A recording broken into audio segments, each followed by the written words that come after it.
Estamos em época de eleição municipal e vamos falar sobre as eleições proporcionais, a eleição que define os ocupantes das cadeiras das câmaras de vereadores nesse país, né? Como é que é feito aquele cálculo, hein, gente? É complicado aquilo lá, né? Dessas eleições proporcionais. A advogada do direito político, Leila Cagliari, está aqui com a gente para tentar explicar. Eu não sei se você vai conseguir, né, Leila? Mas vamos tentar mais ou menos deixar o nosso ouvinte com um pouco de conhecimento sobre como é o cálculo da eleição proporcional neste ano. Obrigado pela tua visita. Bom dia. Bom dia, Jorge. É um prazer estar aqui. Bom dia aos ouvintes. Bom dia àqueles que acompanham pelo YouTube também. Hoje a gente vai falar então sobre eleições proporcionais. Qual é a diferença da majoritária para proporcional? Majoritária é a escolha do chefe do executivo. Vence quem tiver maior número de votos. Aqui em Blumenau a gente tem a possibilidade do segundo turno, nas cidades acima de 200 mil habitantes, né? Então, quem não conseguir a maioria, não tendo a maioria absoluta, vai para o segundo turno, né? Maioria é 50% mais um, né? Isso, exatamente. Aí não atingiu esse número, já vai direto para o segundo turno, que daí ganha quem tiver maior número de votos válidos. E é difícil, né? Nos últimos anos, a maioria das eleições acaba indo para o segundo turno, porque é muito difícil fechar no primeiro turno de votação, né, os 50% mais um. Teria que ter realmente uma votação bem expressiva mesmo, exatamente. né? Porque atingir bastante. Agora, a proporcional tem uma série de cálculos que mexe com a cabeça de todo mundo, né? A proporcional, ela funciona totalmente diferente. A maioria das pessoas não entende por que é feito dessa forma, mas existe um porquê, que é você proporcionar de uma forma matemática que vários partidos possam ganhar e entrar também, né? Porque senão quem tem mais força financeira ou candidatos mais fortes ganharia tudo. Todas as cadeiras também, se não tivesse uma regra de cálculo. E uma coisa que eu gosto muito no direito eleitoral é que funciona muito na questão de que tudo é muito exato, precisa ser muito exato. Salvo aquelas questões que são subjetivas do direito mesmo, né? A gente tem tudo matemática, é taxativo, é regra, é data, é prazo, é tudo muito certo. É mesmo, é? Sim. Agora, esse cálculo é complicado e já se discutiu muito essa questão de ser simplificado, né? Vai quem tem mais voto. Por que isso não é possível? Porque daí iriam só aqueles que têm mais força financeira e política. E aí a gente não levaria o simples, aquele candidato, aquele partido que tem menos verba, aquele partido que não tem tanta visibilidade, não conseguiria chegar numa cadeira. Entende? Então, é por isso que para dar oportunidade que outros entrem. Mas ainda assim, a gente vê que realmente ainda a gente, por mais critérios que tenham, normalmente aqueles partidos mais fortes acabam levando. Os mais poderosos acabam sempre fazendo mais, né? Bom, então eu trouxe até minha cola, porque é tanto cálculo que a gente tem que ir com calma aqui, né? Sim. Primeira coisa que as pessoas têm que saber, a vaga pertence ao partido. Isso é uma coisa que se discute muito. Embora você vote na pessoa do vereador... E muitas vezes nem levando em consideração a legenda dele. Exatamente. Né? Pela lei, a vaga é do partido. Por isso que, nos números do candidato, os 2 primeiros são a legenda, é o partido. Se eu não quiser votar em nenhum candidato, mas eu tenho um partido, eu vou lá e digito só a legenda, os 2 números. E vale. E vale voto normal, tá? Então eu não preciso botar o número de um candidato, o número total. Eu boto só a legenda mesmo, tá? Essa é a primeira coisa. A gente tem que lembrar também que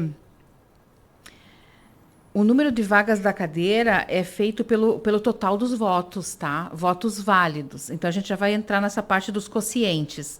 Por exemplo, aqui em Blumenau, nós temos 15 cadeiras Então, os partidos poderão colocar 16 candidatos, porque pela lei hoje é 150% do quociente, o número de cadeiras, tá? Então, a gente tem... cada partido coloca 15 mais um, são 16 candidatos por partido em Blumenau.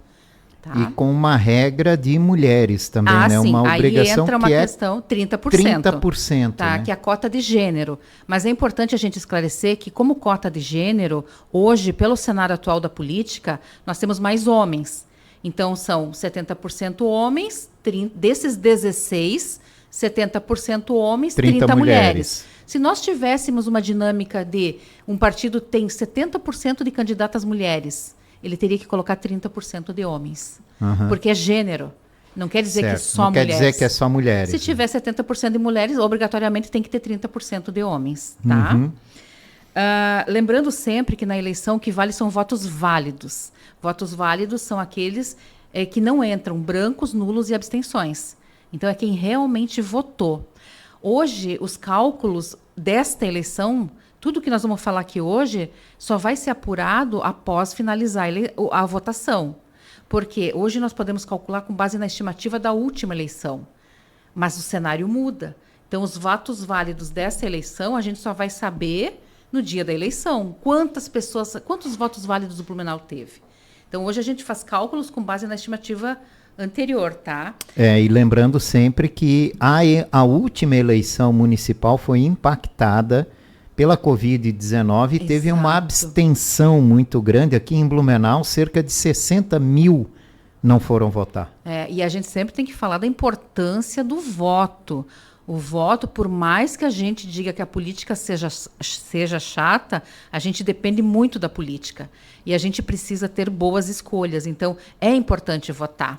E lembrar sempre a nossa audiência, né, que essa eleição define os problemas que você tem na sua rua, em frente à sua casa, do lado da sua casa, com a escola do filho, com a unidade de saúde. Então, ela é uma importância gigantesca. É o seu dia a dia, praticamente, né? Nós porque interfere no seu dia a dia. A política, nós financiamos toda a política e tudo, exatamente tudo o que a gente vive na nossa vida, as coisas que a gente compra, tudo tem política.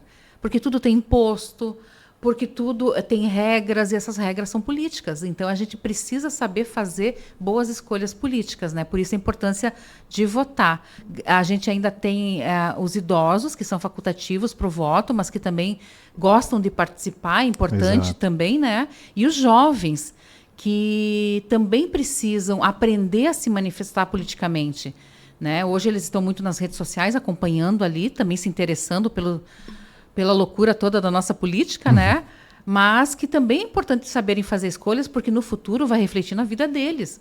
Hoje os pais sustentam um filho, mas depois eles serão adultos que vão ser líderes também e que também vão estar diretamente envolvidos com a política, né? Doutora Leila, esse ano a gente vai ter menos candidatos nas eleições proporcionais do que na última eleição. Por causa da regra da cadeira. Por causa da regra da cadeira. Isso. Então, os partidos vão indicar 16 candidatos para a Câmara de Vereadores. Indicar até 16 candidatos. Exatamente. Né? O limite é 16. Eles podem lançar menos, mas mantendo a regra do 70-30. Que 70% de um gênero, 30% de outro. De quantos candidatos forem lançados...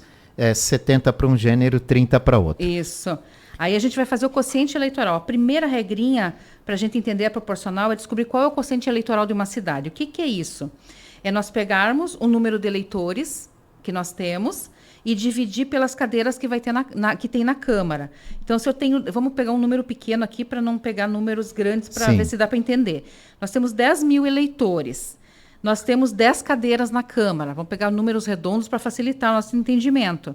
Se eu tenho 10 mil eleitores e 10 cadeiras na Câmara de Vereadores, dividindo 10 mil por 10, eu tenho 1.000. 1.000 vai ser o meu quociente eleitoral, a base para os cálculos da proporcional. Tá? O número mínimo de cotas que um partido deve ter. Para eleger Tá? Então, um vereador. Exato. Então, aqui, aí depois nós vamos calcular, tem mais conta. Depois, a gente precisa pegar... Como é que a gente chega ao número de vagas do partido? Quantas vagas um partido ganha na eleição? Eu pego o número dos votos válidos e que o partido fez, tá? Sempre a gente está falando em votos válidos, aquele pessoal que votou mesmo. E divide pelo quociente eleitoral, tá? Então, vamos supor, um partido... Vou pegar aqui três formas. Partido A teve 2.000 votos válidos. Dividindo pelo quociente eleitoral, que é os 1.000, vai dar 2. Ele vai ter 2 vagas. O partido B teve 1.000 votos, dividido pelo 1.000, que é o cálculo do quociente eleitoral, 1 vaga. O partido C teve 3.000 votos, dividido pelo quociente eleitoral 1.000, 3 vagas. Essa é a primeira cálculo para a escolha de vagas de cadeiras para o partido, tá? Outra coisa, nós temos a cláusula de barreira, né? Tem isso. O candidato, para se eleger, ele tem que alcançar 10% do quociente eleitoral para ele entrar na disputa ali. Então, o que é? Na nossa continha aqui, são 100 votos. 10% de 1.000, que é o quociente eleitoral, é 100. Então, ele tem que atingir, na nossa continha aqui, 100 votos para ele disputar, para ele estar dentro da disputa ali. Né? Mais uma vez, lembrando que a gente está pegando aqui uma conta base aleatória de números simples para poder levar até a nossa audiência um entendimento de como funciona. Porque se eu botar números mais expressivos, se eu pegar, por exemplo, Blumenau, eu vou ter números muito picados e grandes, então eu nem trouxe essa ideia primeiro porque ela fica mais complicada, né? Dito isso, nós temos o quê? Nós temos as sobras. Isso é complicado. Tem 2 fases as sobras. Então, olha só. Nós, primeiro ali, pelas nossas contas simples aqui, nós definimos as vagas que os partidos ganharam. Essa minha turminha aqui que ganhou, nós já conseguimos ali 6 normalmente dá 7, às vezes dá 8, mas sobra uma vaga. Sempre sobra uma vaguinha, 2 vagas que não entram nessa conta aqui. Como é que funciona essa sobra de vagas? Como é que você faz? Você vai pegar os votos válidos que o partido teve e vai dividir pelo número de lugares que o partido conseguiu. Tu entendeu? Ele conseguiu as vagas. Então, normalmente, dentro dos primeiros partidos ali, esses que ganharam, a gente vai ter que fazer um cálculo para ver se eles vão ter direito, esses que conseguiram a primeira vaga, se eles ainda vão ter direito no cálculo para a vaga de sobra, tá? Aí também a gente vai trabalhar dentro daquele de que os partidos vão pleitear, eles têm que ter conseguido 80% do quociente eleitoral, que é outro cálculo do 80-20, né, para sobra. Exato. O cálculo tem que ter, o partido, eles têm que ter conseguido 80% do quociente eleitoral. Ou seja, nesse nosso cálculo de 1.000 votos, seriam 800. 800 votos para estar na disputa da sobra. Da sobra, né? Partidos que não chegaram a essa votação estariam fora da sobra. Isso. E o candidato tem que ter atingido 20% do quociente eleitoral. Então, além de ele ter, dentro daquela disputa ali, desses 3 partidos que eu coloquei, o A, B e o C, todos os 3 partidos têm que ter atingido 80% do quociente eleitoral e seus candidatos conseguido os 20%. Então, além daqueles que entraram direto daí, né? Que foram... Aí é feito essa conta para dar a sobra. Aí a sobra, aí entra mais um candidato, por exemplo, ficou dentro do A, B e o C. Aí, dentro deles, quem é que conseguiu a vaga da sobra? Só que, às vezes, tem a sobra da sobra, que são 3 fases. Nossa! Se ainda assim, com esses cálculos sobrou vaga, existe uma outra temática, que teve agora uma alteração, né, que foi feita, de como é que ia funcionar essa questão da sobra, a 3ª fase do cálculo. Então, assim, quando chega nessa... Normalmente se divide na 2ª fase. Na 2ª fase já resolve todo mundo. Sobrou nas contas matemáticas ali, sobrou vaga, se faz aquela continha 80-20, já entra mais alguém do A, B e C dos partidos que eu coloquei aqui. mas às vezes sobra. Para isso, eles definiram de que todas as legendas, sem cláusula de barreira daí, todo mundo participa. Aí é feito o cálculo novamente, mas sem cláusulas ali, para ver quem que vai sobrar dos outros partidos para entrar nessa vaga que sobra. Tá? Eu, particularmente, dificilmente vejo chegar nessa terceira fase. Certo. Mas pode acontecer, depende muito da matemática da coisa. E é dessa forma que é feito o rateio. É bem complicado, né? E é interessante, né? O sistema eleitoral, ele, 3 horas depois de encerrada a votação, a gente já começa a receber esses cálculos ali no resultado oficial, né? Porque... Que o sistema já concentra tudo. Tudo é número, é matemática. Resolve. Então, o próprio sistema de cálculo... Ele vai definir, calculando, né? Na hora em que está votando, ele está calculando ali já. Agora, os partidos têm que fazer isso de cabeça, né? É um pouquinho mais complicado. Principalmente antes, né? Nesse processo agora da definição dos candidatos, tudo isso é levado em consideração, não é, Sim, é feita Leila? estimativa. Porque a gente nunca sabe qual que vai ser o voto do eleitor, para quem que ele vai dar o voto. Exato. Então, às vezes, nem sempre aquele que está contando... Assim, tem cenários mais conservadores, como o caso de Blumenau, em que as pessoas normalmente acabam votando no mesmo candidato, as pessoas são mais fiéis aos seus candidatos. Isso. Tem cenários que não funcionam assim, que, quero mudar a Câmara inteira. A população diz, não, nós temos que mudar a Câmara toda, vamos escolher gente nova. E aí entram opções diferentes. Então, isso aí tudo é muito variável. O que a gente tem é uma estimativa. Quantos votos aquele vereador teve na última e se ele é bom para o jogo eleitoral nessa. Então, os partidos calculam. Não, aquele lá, nossa, ele conseguiu 3 mil votos. Pô, é um candidato forte, vamos puxar esse cara para nós. Porque aí a gente entra naquela questão também que fala muito dos puxadores de voto, né?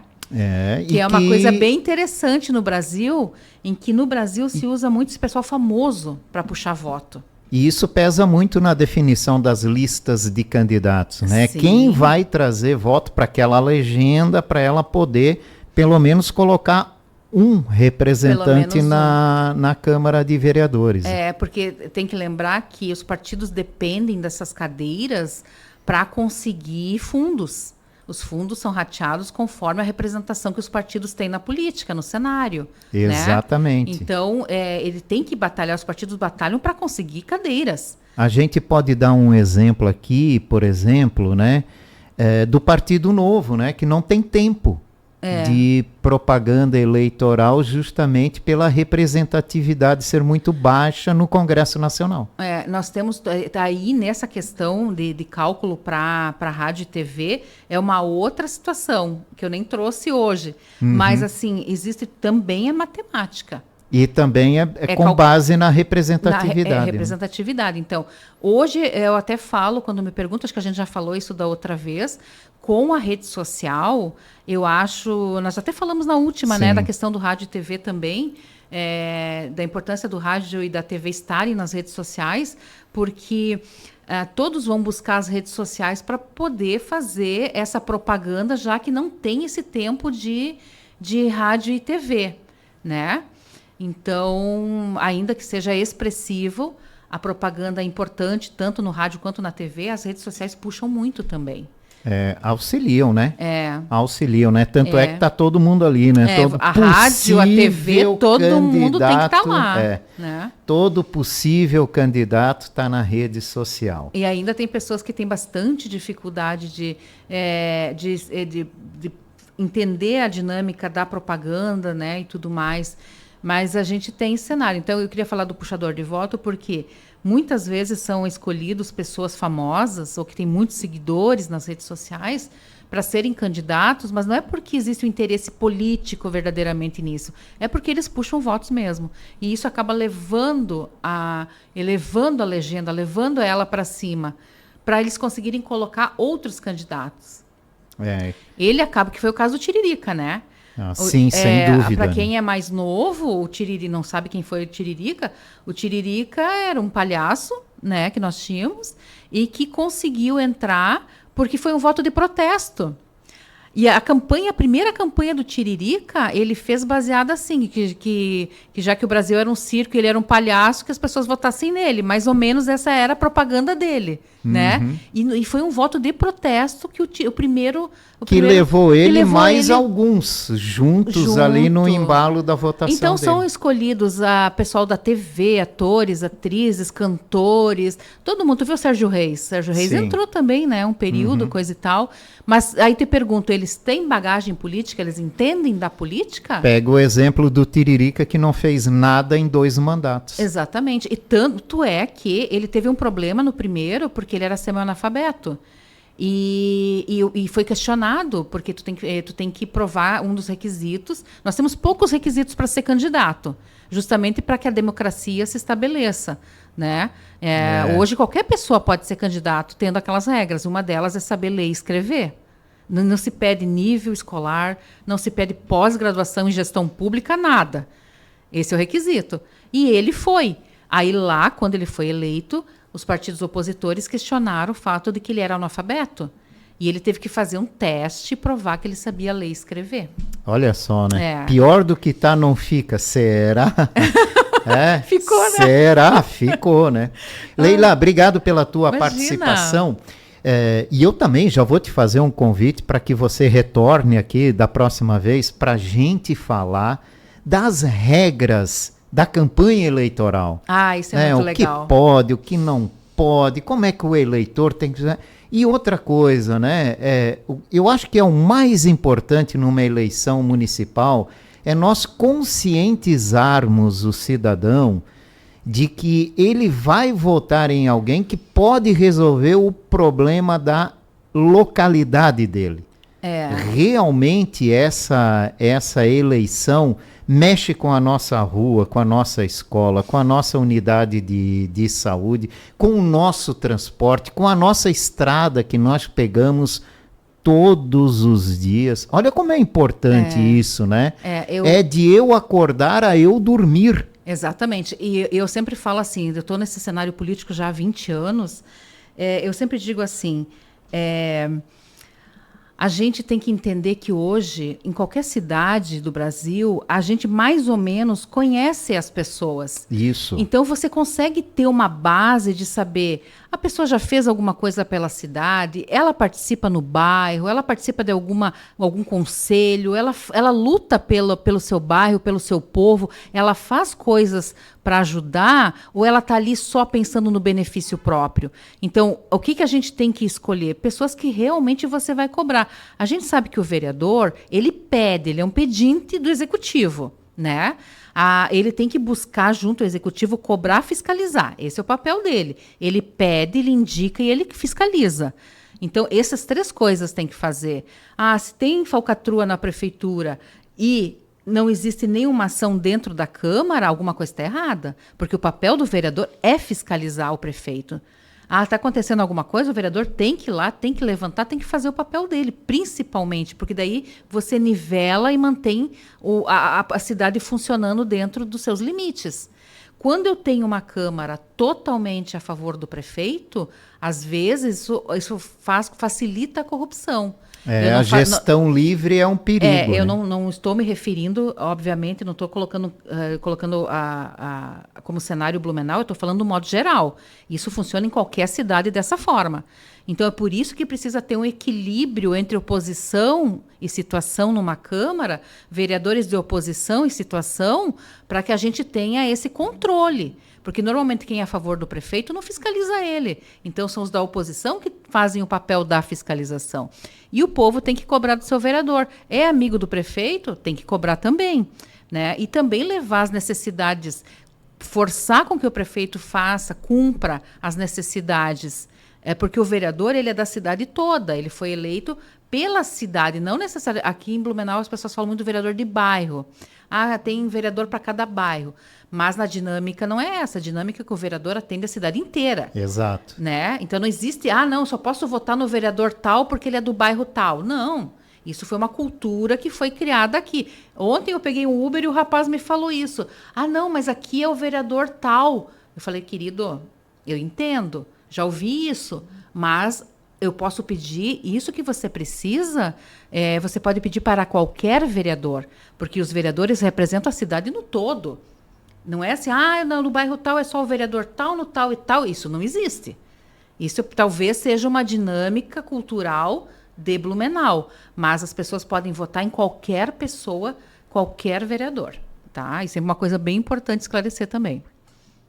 Tá certo. Doutora Leila Cagliari, advogada do direito político, conversando com a gente. Obrigado pela visita da senhora. E vamos voltar aqui a falar, tem muita coisa para falar sobre a questão das eleições municipais.